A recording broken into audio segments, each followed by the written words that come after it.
extra minute today, so we'll go ahead and get started. Thanks again for Mayor Jim joining us today, and thanks to Greg for lining that up. You might consider offering a donation today in lieu of paying for lunch. Any amount is appreciated. Trina will put a link for the PayPal account in the chat. Join us Monday, April 19th at Iozo's at 11:30 for a rare in-person get-together. Please RSVP to Roger Cummins if you're able to attend. Don't forget to contact the office for an attendance point if you have donated items to Coburn Place or the Julian Center, our remote service projects this quarter. Next Thursday night at 11 p.m., we are doing a late night interclub with the Kiwanis Club of Tokyo. It's going to be more of best practices sharing than us joining their meeting. Everyone speaks English. Mr. Taka from the Lafayette Kiwanis Club is going to join us. If anyone thinks they're going to attend, if we have any night owls for an 11 p.m. Tokyo Zoom, just please let me know. The Tokyo president wants to know who will be joining us. So looking forward to that. Club election is slated for May 6th. Thank you to the nominating committee made up of Mr. Duke Haddad, Greg Fenning, Wendy Paddock, Tom Eubank, Lou Drexler, and Graham Honecker.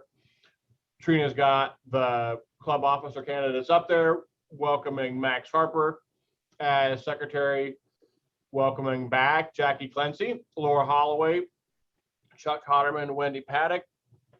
And Trina, I expected the font to be more of like a size 40 font for the president-elect. Trina, that's long overdue. Thank you for your almost decade of support, and we look forward to blaming you for everything. No, I'm just kidding. Thanks again, Trina, for accepting that. We also have an open seat on the foundation board. For my first year getting insight into the foundation, it really is a different perspective on the club, oriented on the financial side, dealing with the money, the $8 million endowment of the club. So if you have interest in joining the foundation board, please let us know. I'm going to turn it over to Mr. Roger Cummings, who is introducing Carrie Murphy. Carrie is the Community and Family Engagement Coordinator with Harshman Middle School, and she's going to give us an update on their Builders Club. Thank you, Eric.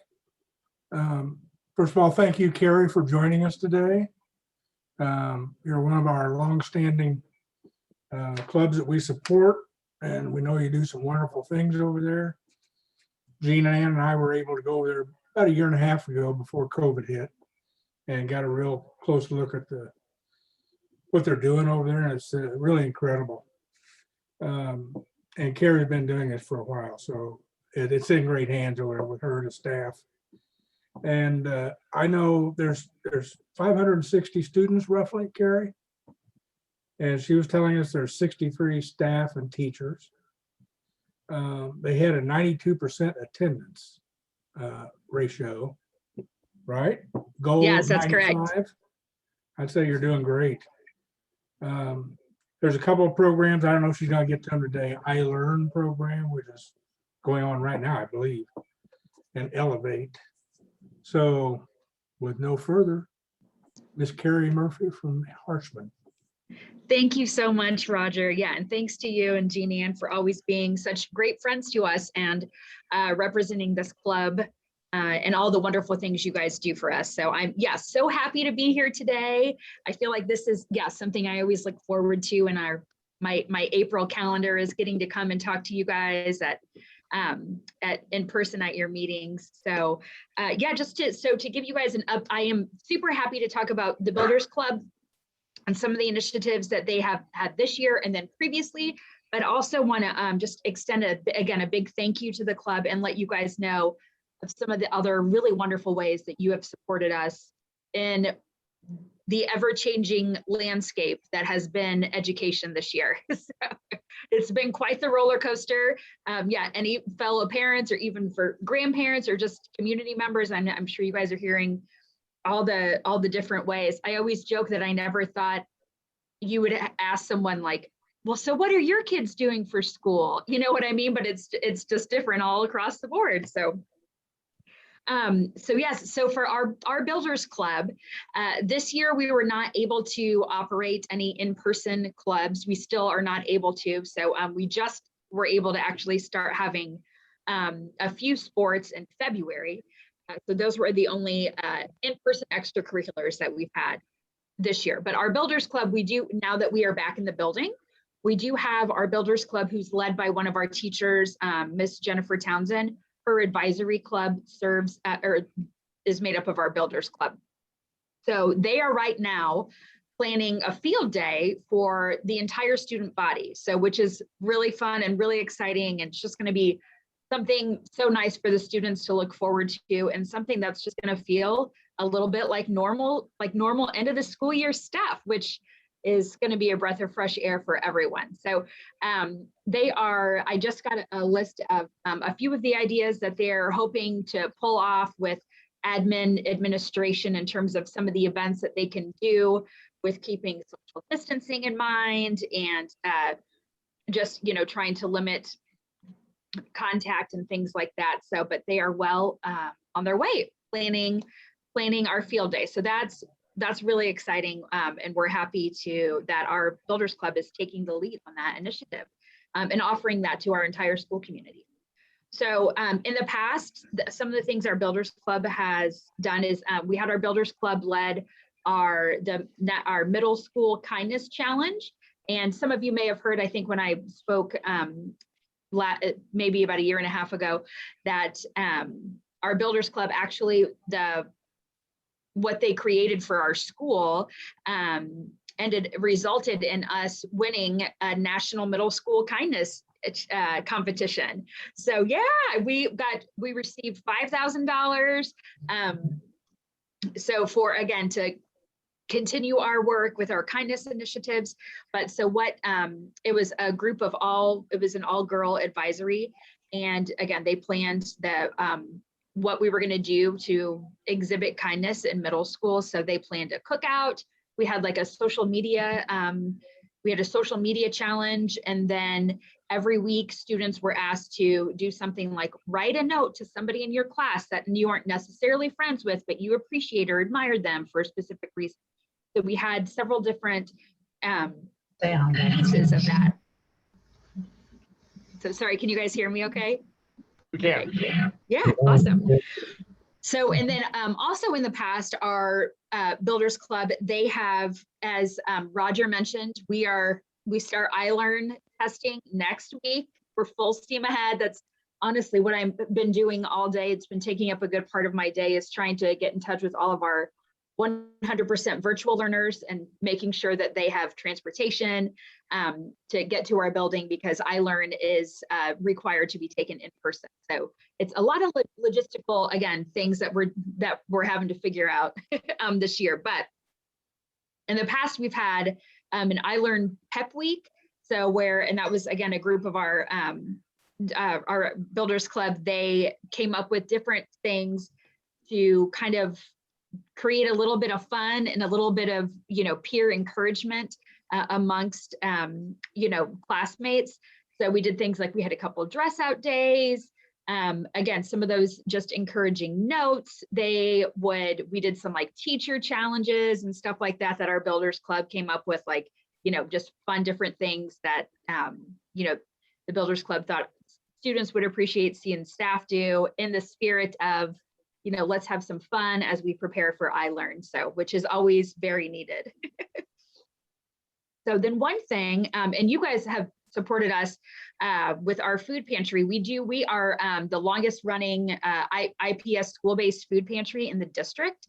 So, and we've been able to, up until this year, offer that twice a month to our families. This year, we've only been able to offer it once a month, just because, as I'm sure you all are well aware, the need is incredibly high across our community for, food insecurity solutions.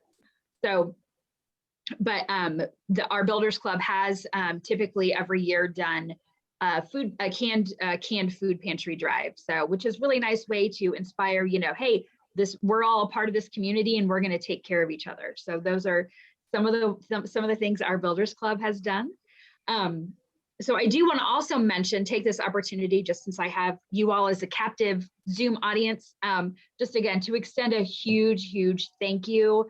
The Partners in Education grant that we receive every year from Kiwanis allows us to do other things that we would not be able to do otherwise, honestly. So every student celebration we've done this school year, and then including last school year, our end of the year celebration has been sponsored by our Partners in Education grant. So you all are providing the medals, the yard signs, all of that stuff that's letting our students know, like, hey, you are working so hard and we see it and we value it. And again, your guys' logo and your name is attached to all of that, and we appreciate it so much. Again, those are funds that we wouldn't otherwise have to celebrate our students who are working so hard. Oh, nice to see you too, Julia. I just saw that in the chat. Nice to see you, Julia. And then also this year, as we were preparing on, how can we make the most out of our school and keep in mind social distancing and just, limit contact, we were able to create an outdoor classroom, again, sponsored by you guys through our Partners in Education grant. So I do have some pictures. I apologize. I will get those. I will get those to Kelly, the new operations director, to forward on to those to you guys. So yeah, sorry, our assistant principal has those, so I need to get those from him. But students have really enjoyed that outside space. So every Wednesday, everybody gets to go outside at some point, and then throughout the week, it's utilized as well. So thank you guys for that. Then, throughout this year, as we started out this school year, of course, 100% virtual. And then again, in November, we went 100% virtual. And both of those times we were able to, when students would come to pick up supplies, we were able to give them math kits at the beginning of the school year, again, that you all sponsored, that you graciously helped provide the funding for. And then we were able to do STEM kits in November. So still when kind of the leaves and everything are changing, we sent home, I don't even know what it's called, but some kind of little diagram so students could see all the colors in leaves and report back about that to their STEM teachers. So those are just some of the really nice things that we've been able to do, thanks again to the Partners in Education grant. And lastly, and then I'll be quiet and see if you guys have any questions. We were the recipients of some surprise happy funding from your guys' golf outing. We received about $700, and again, that just kind of showed up in the mail, and my principal's secretary and I were like, what is this super amazing blessing? So we've been able to purchase fresh produce and then a lot of toiletry items for our pantry when our families come. So which is great, because that's we are in partnership with Gleaners, and we are just getting food boxes, but it doesn't have any fresh items in it, and we don't receive toiletry items through them. So we were able to offer that to our families, and we've seen actually an increase in families coming to our pantry since we've been able to offer those items. So they're definitely sought after, and we so appreciate that funding. And additionally, some of our families who have been very impacted by COVID, just a lot of them with their jobs or having to miss work because a student has COVID and things like that. And we've been able to provide some additional supports to them through that surprise, amazing funding that we've received from you guys. So again, just want to extend a huge thank you to you guys. You're just our best friends. And again, you've been our friends for a really long time. And you are part of our school community, probably more than you realize. So I just wanted to extend that very big thank you to you all. So thank you.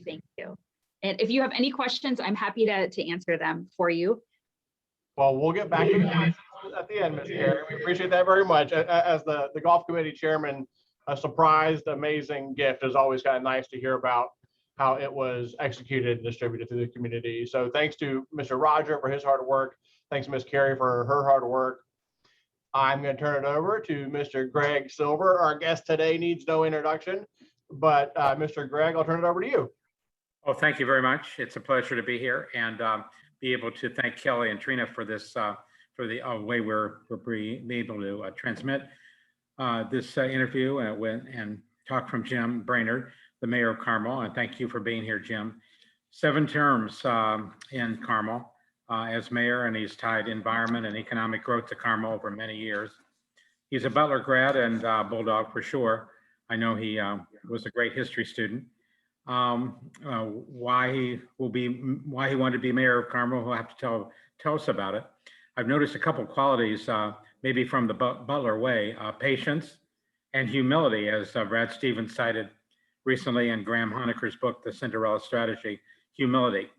So he's going to tell us about the achievements of the last 26 years and what brought him here. And as far as the awards and his interest in the environment, I did want to mention that he is a trustee and co-chair of the Energy Independence and Climate Protection Task Force for the U.S. Conference of Mayors appointed by President Obama.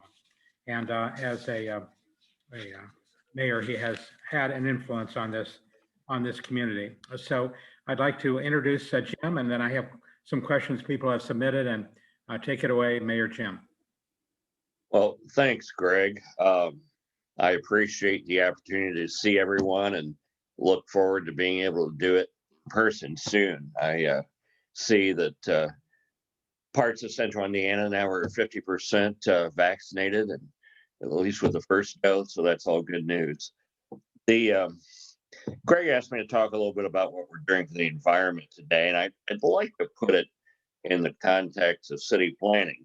When the last president suggested that, or tried to take us out of the Paris Climate Agreement, which I disagreed with, the mayors of the country got together, it's Conference of Mayors meeting, and said, we can meet the goals of the United States, or the commitments of the United States calling from the Paris Climate Agreement at the local level.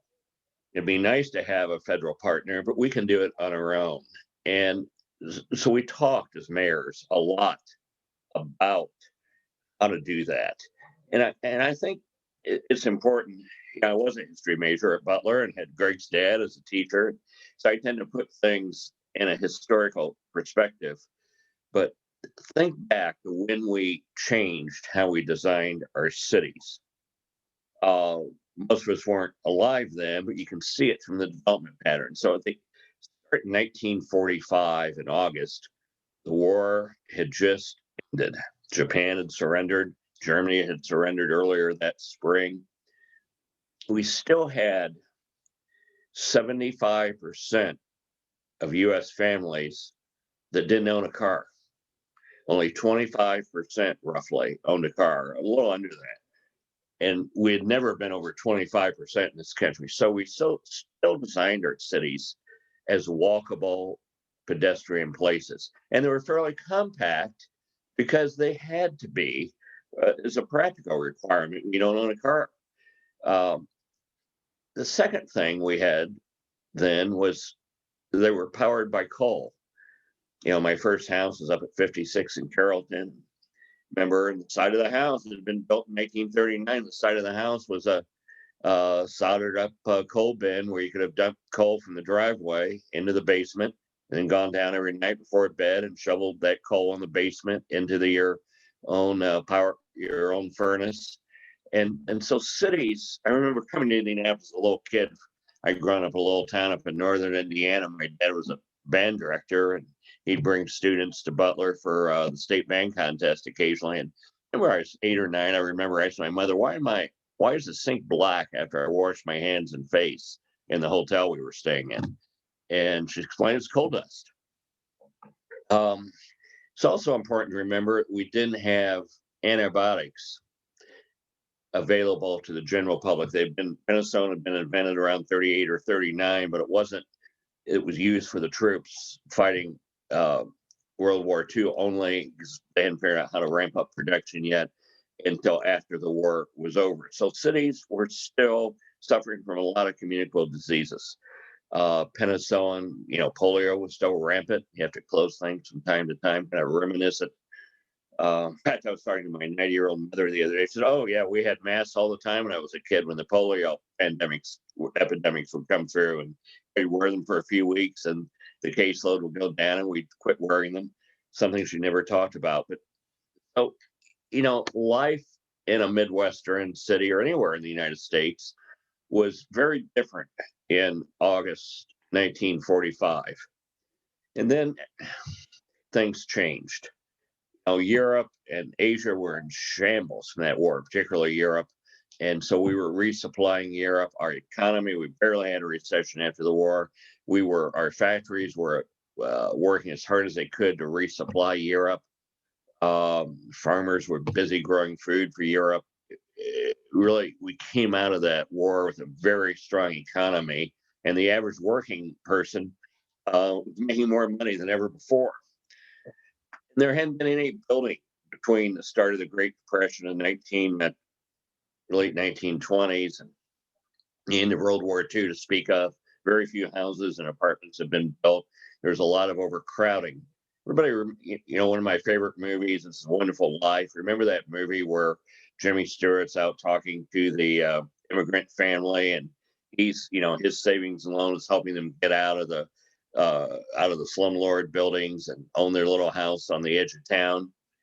But that's what happened with throughout most of our major cities.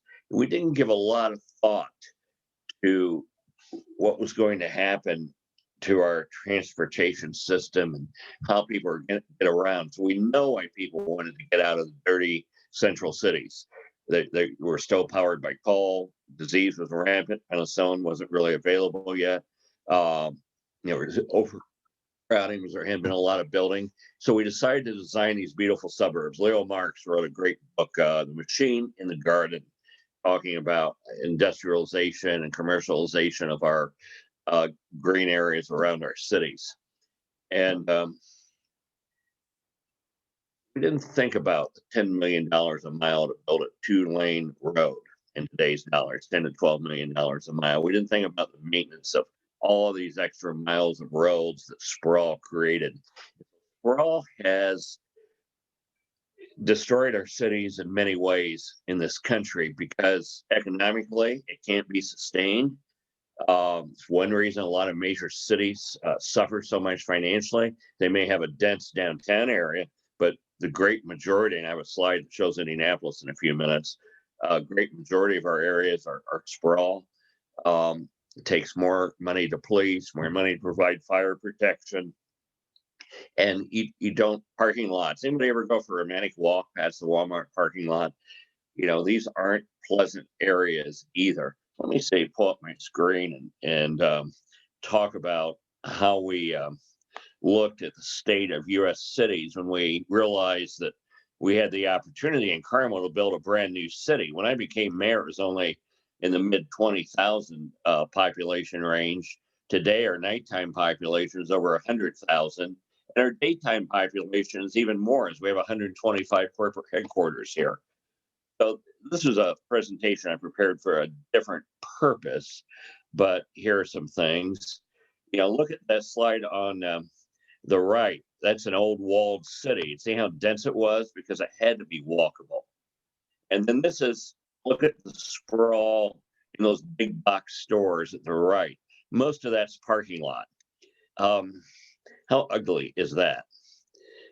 Cities should be places that inspire people to think great thoughts. People encourage people in different backgrounds to come together and get to know each other. As one of my favorite traffic configurations on the left, I'd like to meet the engineers that designed that one. And then that's one of my favorites too. This light never turns green. Let me scroll down here. So what we try to do in our city center areas was to design a city that's walkable, pedestrian friendly, based on how cities were designed prior to the advent of the automobile, recognizing that we had to accommodate vehicles, but that we wanted to make it possible to live there and be a pedestrian. If you lived and worked in the same place, if you had to make a trip, make a very short trip. How does that impact the environment? First of all, we're not cutting down as many trees because we're using those parking lots. We are building up 5 stories the way that Western Europe was built before structural steel was invented. The average American still spends, according to a couple studies, an average of 2 hours a day in their car. Now, add that up over a lifetime, 5 days a week during your working life. Think of all that wasted time and wasted emissions going out because we haven't organized our cities so that you can't be successful and have a nice life unless you're in your car 2 hours a day. That's just bad planning. This is an interesting slide I wanted to show you. This is the assessed value per acre. Part of building a great city is the ability to set up your finances in such a way that you can pay for things beyond the basics. Whether you call it a social safety net, things that encourage people, education, health, arts, so on. If you sprawl out too much, not only is it a public health disaster, it's a financial disaster because you don't have enough money to support the things that are really important for people living in an urbanized area. And so this is Marion County on the right, and it's showing the value per acre. And of course, you can see downtown, and you can see maybe Keystone at the Crossing. You see my cursor up there where Keystone at the Crossing is? And you see a little bit up and down the Meridian Corridor, and you see a little bit out at Castleton, but most of it is all sprawl. And I want to talk about some of the fiscal impacts that then you have. Here is why mixed use building like Western Europe was built before, or the US was built before the car was available, makes a lot of sense. Here we got a 10,000 square foot building on the left and a 30,000 square foot parking lot. Now remember one rule: parking lots pay very little, if anything, in taxes. And then to the right, we have a 2,000 square foot building with underground parking. Can you see that option, or do you see? Yeah, here, let me put there we go. 5-story building with underground parking. So you have to accommodate those cars. Now look at the fiscal results from that. On the left, you have $20,000 in property tax at $2 a square foot. Marion County is a little higher. We're at about $2. At the same acreage on the right, $400,000. That's 20 times the amount per acre. And that's just the revenue side. If you look at the expense side, there's only so much money to be invested in any metropolitan area. And so is that investment capital going to get spread out all over, or is it going to be contained in a smaller area? If it's contained in an area where we already have streets and fire stations, just to staff one fire station is pushing $5.5 million a year. Policing is expensive. So I was asked to speak in one town in central Illinois. I guess I can say who it was. Bloomington Normal a number of years ago, and they showed me one of those talks where they bring you into their Chamber of Commerce group and they keep a car running at the back of the auditorium so they can get you out after you tell them everything they're doing wrong. The night before the speech, they were driving me around to show me, it was a breakfast meeting, to show me areas that afternoon, show me areas of the city. And they showed me the downtown area, which was well kept. State Farm's located there, Illinois State University's there. So for a Midwestern Rust Belt town, it's doing okay. 250,000 people, they're twin cities. They showed me the downtown of Bloomington. Beautiful old buildings from the 1880s and 90s, well kept up, obviously some facade grants, but nobody was living or working in them. But the streets were clean. There was police and fire protection, and there were, $10 million to construct 1 mile of brand new 2-lane streets, the cost in the Midwest. So then they take me out on the edge of town, about 6 miles out, show me this new neighborhood. And one of the older councilmen in the car, he must have been 90, looked at, so I didn't vote for this. Too damn expensive. And I knew it's right. And I said, did you work out the numbers? And he said, no, I just know. And so we did. Turned out basically the time they paid for their school and the fire station and the roads and the sewer and the water with a bond and operating costs was about $6 million a year to support this area, 6 miles outside the city limits, all sprawl. Their revenue was about $3 million. If they put that same or just a fraction of that money into those existing areas and redevelop those older buildings, they would have been so much better off. And so that's what we're talking about. I'm skipping through. There's a couple things I want to show you when we get to questions. There's one of our projects. That's Sophia Square, which was built by Ursula Ozdemir's company. It has an inner courtyard. You can see there at the bottom, pattern on a French courtyard, and that's a public plaza owned by the city. But that's sitting on 2 levels of underground parking. Otherwise, we wouldn't have been able to build a building. There would have been a big, ugly parking lot there. And so let's go to the assessed value for that one. Where are they? Farther down. Sorry, I didn't have that right there, but it's basically, there it is up at the top. I apologize. So the AV for that 2.12 acre site basically is just under $50 million. The assessed value is just under 50, and that's 2.1 acres. And so your assessed value per acre is $23,000.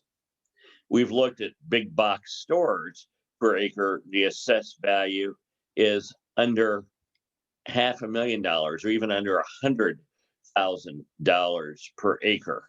So we have one slide where this compares us to Top Golf and IKEA over in Fishers, and we're getting almost 60 times the value per acre they're getting for that development. But yet the cost of the roads, the policing may even be more in a sprawly area because there aren't as many people around. So it takes people police themselves to some extent. So building a 5-story beautiful building like that. Now, the developer will come to you and say, I can't afford to put that underground parking in and make money. So what we do is simply what Bill Hudnut did in downtown Indianapolis, and Steve Goldsmith and Bart Peterson after him, and a succession of mayors was, but Hudnut really got it started, was saying, we will use our tax incremental finance system. We'll take the anticipated revenue stream from that building, use it to build the parking that otherwise wouldn't be economically feasible, and then pay it off. Sometimes the developer signs the loan, sometimes the city backs it.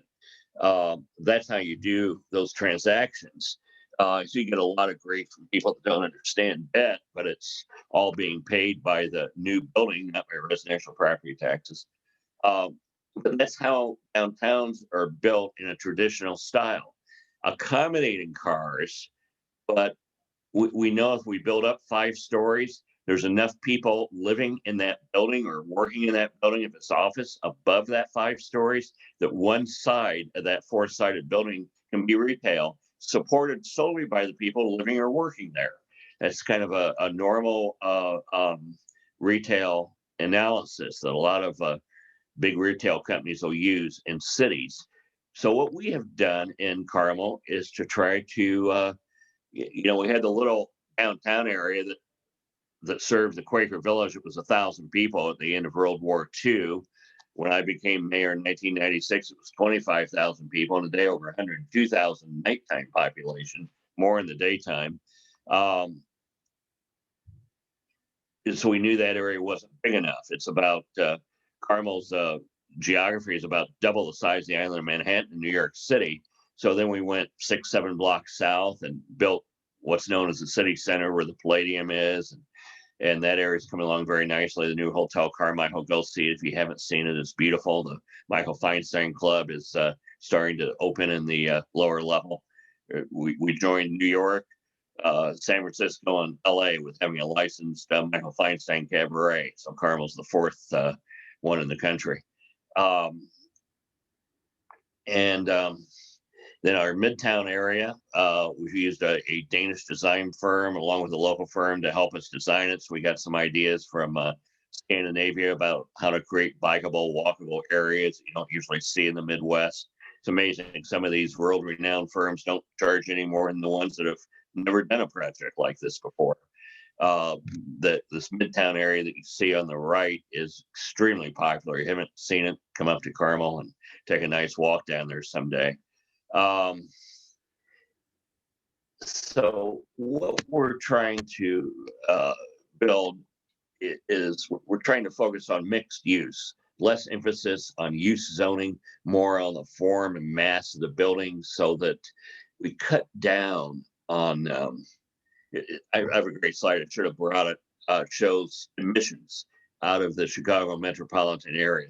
And it's showing the downtown area. The emissions are bright red because they're higher than the green areas, or the outside areas and suburban areas are greener. They're not putting out as much emissions.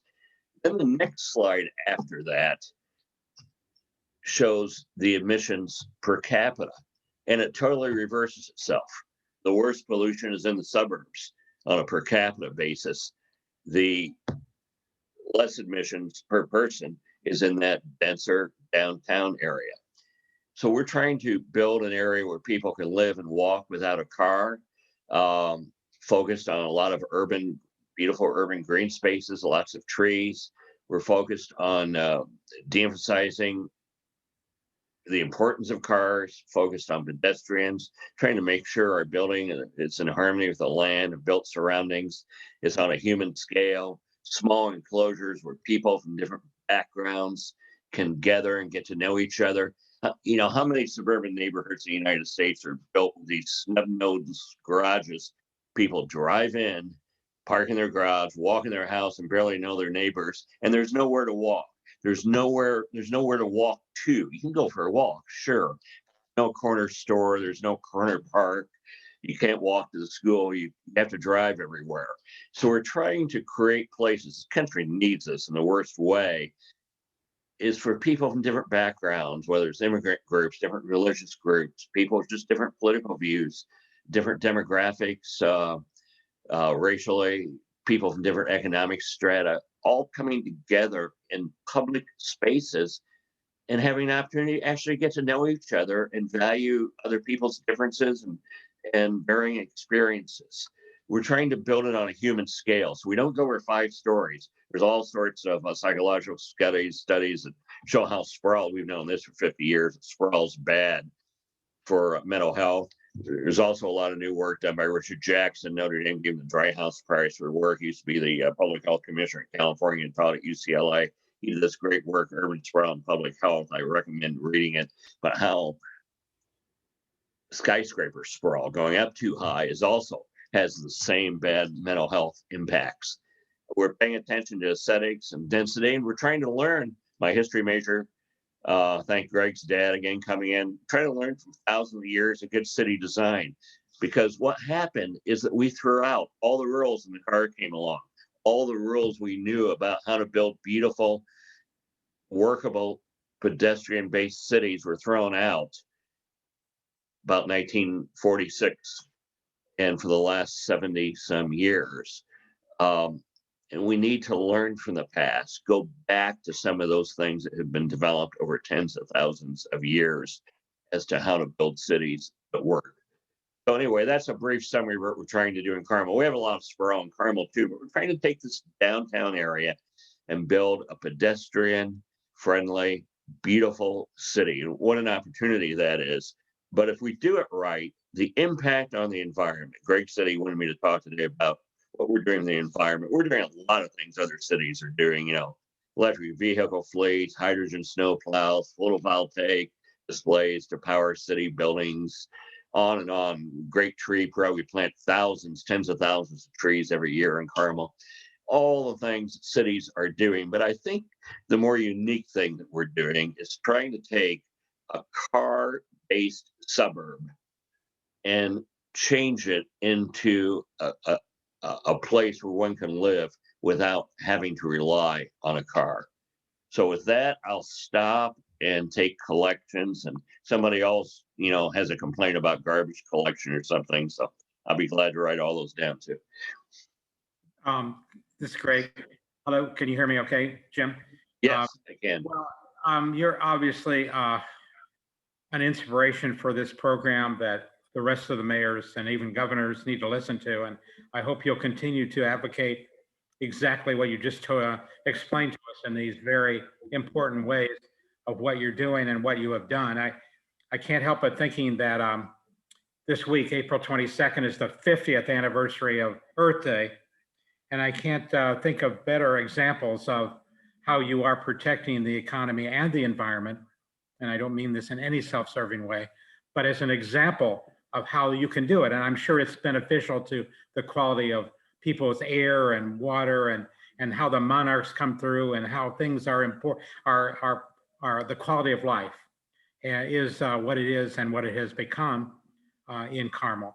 I had one question. I'll turn it over to a couple of others, but what I was looking at and what I've been seeing recently, without getting into any partisan issues, is that infrastructure, grants, infrastructure, continuing possibilities for uplifting of areas that you might still want to do something about, whether you're in Carmel, Fishers, or Indianapolis. These grants, it seems to me, would be an incentive to private investment. In other words, the partnership and the encouragement to get into wind or solar or electric cars or electric charging stations for Carmel might be a way that you could, if this program goes through, whether it's in the budget or the bill, could be something that could also enhance Carmel. Do you agree with that? Oh, absolutely. In fact, we've designed many of our parking structures to have photovoltaics or solar panels on the top, trying to get Indiana's laws changed to be more favorable net metering, which means you can sell your power that you might produce yourself as a homeowner or a business owner back to the grid. Power companies aren't real excited about that in general, but we're working with them to try to get that done. We have 2 photovoltaic installations are opening. We use our methane flame at the sewer plant. Sewage creates methane, which is a terrible gas, produces a lot of carbon. We're using it to power the plant. So at least we're just not burning. You used to see those flames at the old sanitary sewer plants, just burning it off into the atmosphere. We now recapture about 99% of that, use it, turn the sludge. Yes. All those things we're doing. And, here's my rule on infrastructure investment. We have very much underinvested in basic infrastructure in this country. And we know from the time of the Romans, you got to be able to move people and goods around if you're going to have a successful city. We can't put enough money into infrastructure, and we always get a return on it. We get a return in being a more competitive city. We know mountains are oceans, so it needs to be a beautiful place where we can attract people, the best and brightest to come here and work in our companies. But we also need the basics, and we've tried to not be everything to everybody. I have to say no a lot. But at the same time, we invest heavily in the basic things, and that's worked well for us. I see some questions here, Greg. Do you want me to, in the chat, do you want me to run through those? Sure. And one more thought also, Thomas Friedman has said we live in a flat world. So your effort in Carmel has competitive, people are competing with you. And also you're an example to them how to effectively make a quality of life with the economy. So yes, I want to close this with a comment at the end, but please answer some of the comments that people have written in. I appreciate it. Which here, a comment about competition. Our competition is not in this region. Our competition's in Europe, South America, China, the coast of the United States, all the major cities, many of whom sit on bodies of water and have mountains and better weather than we do. And which is why we pay so much attention to aesthetics. I joke sometimes when I speak to groups that we're just like Paris. They have lousy weather, no mountains and no oceans. They did okay. We can do okay too, but we got to think about it like that.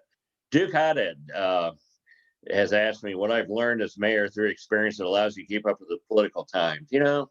Duke, being mayor is really a nonpartisan thing. Once I get elected, everybody, regardless of what party they're in, and there's many, these are big tents. People come from a variety of positions. We stay away from it, and we focus on building the best city we can without regard to politics. I'm a trustee of the U.S. Conference of Mayors, who's a group, 1,250 mayors from across the country. There's about 13 trustees. So I've been pretty involved in that group. And it's probably the one organization of elected officials across the country. You can go to their meetings and nobody talks about politics. Talk about sewers, exciting stuff like that, sewers and parks and how to set up good police departments and on and on. But if you didn't know somebody was a Democrat or a Republican, you wouldn't know. So mayors just don't have time to be particularly partisan, in my view. And then the next question is from Eric Steele. What cities inspire me? Well, a lot of the traditional cities do, but I've always liked Vienna. I like London, as the city with many, many different cities within it, neighborhoods within it. Lyon in France is a beautiful city as well. I like it better than Paris in some ways, I think. Many of the German cities are very well planned. Some of the smaller cities here, Colmar, Salzburg, and Austria are gorgeous places too. Good examples. Plessy-Ferguson is a suburb of Paris, and it is beautiful example of a suburb that remade itself within the metropolitan area, much like we have in Carmel. The next question is the Red Line. We would love to see the Red Line come to Carmel at some point. Indianapolis City County Council, I'm going to be critical for a minute, needs to make a change. It takes too long to go from Broad Ripple to downtown for enough people to use it. That time could be cut in half if stoplight interdiction was instituted. What that means, you hit a button and the stoplight changes for the public transit system. Why they prohibited that? Indigo wanted it. City council said no. County council said no for some reason. Doesn't make any sense. And before we could see it working in Carmel, we'd want to see that changed. And I've made that clear to the powers that be in Indianapolis. We're also looking at internal public transit. We're about to announce a big partnership with a major national company. I can't talk about it yet. Their PR people haven't okayed it, but major national car company, international car company is going to partner with us, and we're looking at different types of public transit within. They're already monitoring a lot of our traffic cameras, and they're granting us quite a bit of money to help with that study as well. We're going to be one of the demonstration cities, the North American continent. And so hopefully I was hoping I'd be able to talk about it by today, but their PR people haven't approved the news releases yet. So we'll be able to talk about that soon. Jim, what country, how did you come up with the roundabout? Where did that come from? Oh, Did it come from? I was fortunate enough when I was in grad school to be over in Central England and saw them. Then after I was elected mayor, so I was a history major and studied music as well, and lawyer. And, I barely knew what type of pipe the water went in and sewage went in. And remember, right after I was elected mayor, before I'd taken office, with a friend of mine who's an accountant, Butler guy too, and we were driving through Central Carmel, and a bunch of pipes on the side of the road. He said, "You know what type of pipe that is?" I said, "I have no idea." And he said, "Well, you need to learn." And so we did. I did. And it refresh me with your question again, Greg. Well, where did you learn did you see the roundabouts in action in London? Did by the way, the pipe thing, it wasn't a pipe dream then, was it? No. Oh, they're very good. Yeah. But what did you see? The same thing with the roundabouts then in England. I didn't know anything about traffic engineering, which is probably a good thing because you look at everything with a fresh eye. And I was critical of some of the engineers and asked them to try a roundabout because I just observed them working better. And I was initially told by one of our prominent consulting engineers in the area, who's one of my close friends now. I didn't know him very well then. He said, "I won't put my professional stamp on those things. They're taking them out in New England." And I knew the rotaries in New England he was talking about were very different than the roundabouts I had seen in Europe. So I asked him, I said, "You ever been to Europe?" He said, "No." I didn't say anything at that meeting. It was January of 1996. I remember it was about 10 below zero, and I drove up. I didn't know how to use a library, being a history major. So I drove up to the Purdue Library, a building I'd never been in before, and found a bunch of articles on roundabouts versus rotaries. Back in the photocopy days, I had a bunch of dimes, photocopied them, brought them back, and I said, "Here, go read these." And it explained the difference between rotaries, which are more dangerous because they're bigger and people go faster, and the modern roundabouts. Give you an example, Indianapolis's fatality rate per 100,000 people, 5-year running average is about 12 per 100,000. We're at 2 per 100,000. And it's the roundabouts. Human error rate tends to change. You're still going to have accidents. Nobody in this group I know has ever speeded up to get through a green light, right? Or a yellow light, pink light. No one here would ever do that. I'm told some people do. And so when that happens and the human error rate of 1 per million or 2 per million kicks in, it's a high speed accident where somebody gets killed or maimed. At the roundabouts, everyone is going slow. And here's the other environmental savings people never think about. CO2. Mm-hmm. And that is, we save about 4 million gallons of fuel per roundabout because people aren't sitting there waiting and they're not starting from zero most of the time.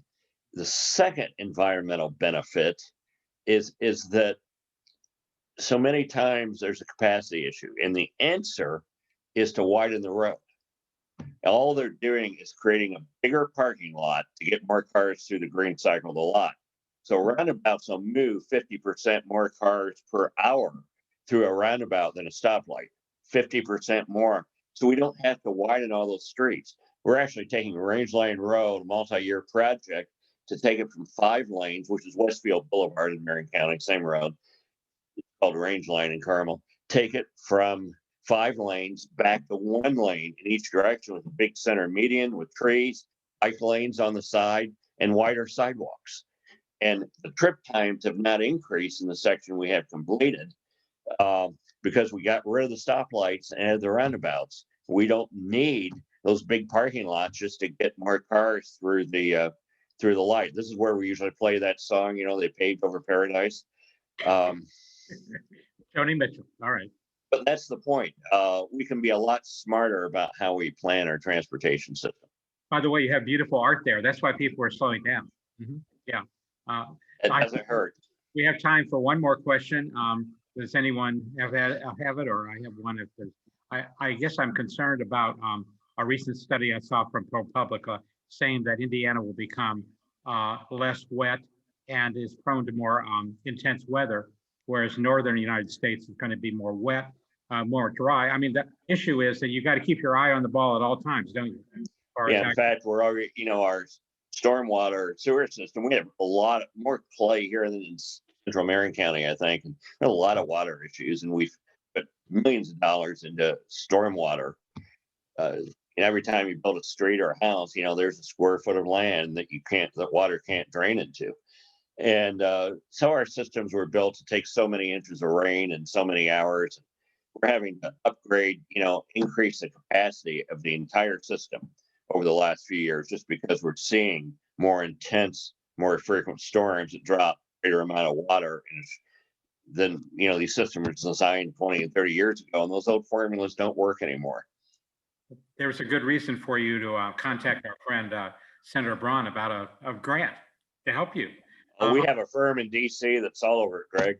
Good. Just like Indianapolis does and Fishers does. We've used an we call an intergovernmental relations firm. They're basically help us interact with the federal government, and we're very successful getting grants from senators of both parties when we've had them here in Indiana, our congressional or our House representatives. And Evan Bayh got us a lot when we were initially starting the City Center project. Senator Brown and Young are actually writing letters this week to help us. So we appreciate all their help. I want to thank you for your great comments today and insights. I wanted to, because of April 22nd coming up, I always like to quote Chief Seattle, who greatly, whose name befalls the great city of Seattle. Whatever befalls the earth befalls the sons of the earth. All things are connected. All things, this we know, the earth does not belong to man, man belongs to the earth. As he spoke in 1854 to President Pierce. Don't know anything about President Pierce. But thank you very much, Jim. And I hope that we will continue to dialogue and keep up making Carmel the great city it is. Thank you for everything you do for the community. I know this group's active and does a lot of public service, and it's good for everybody. Well, thanks again for joining us, Jim. That was a pleasure. I'm going to add that 4 million gallons of saved fuel to the repertoire of defending roundabouts, so being cheaper to build, less injury-causing accidents, less fatalities. I can get to work, to home, going through one traffic light. So I appreciate that. For now, we're going to take care of that. I'll email you that intersection that's driving me nuts, Jim. I appreciate you. You're so Which proactive. one is it, Eric? It is 171st in Union Chapel. Oh, that's outside of Carmel. It's technically Outside my not you jurisdiction. all, so no, certainly you can just nudge your neighbor to the north. Great. Yeah. But no, I Dr. mean, Mayor of Westfield. no, I appreciate that. Our office where I'm sitting now is 96 and Keystone on the south side, unfortunately, and we have to defend ourselves to clients all the time. If we were on the other side of the street, life the last 12 months would have been a lot more harmonious. But no, thanks again for joining us. I'd like to give a shout out to the 7 members who are joining us from New Kingston, Kiwanis in Jamaica. So now you're additionally more internationally famous than you were before the meeting, Jim. And please join us. Sorry, go ahead. I just said welcome to our friends from Jamaica. We have some. They've been diligent. They've been diligent in joining us on Zoom the last year. We appreciate that very much. That's an inter club I'm especially looking forward to down in Jamaica.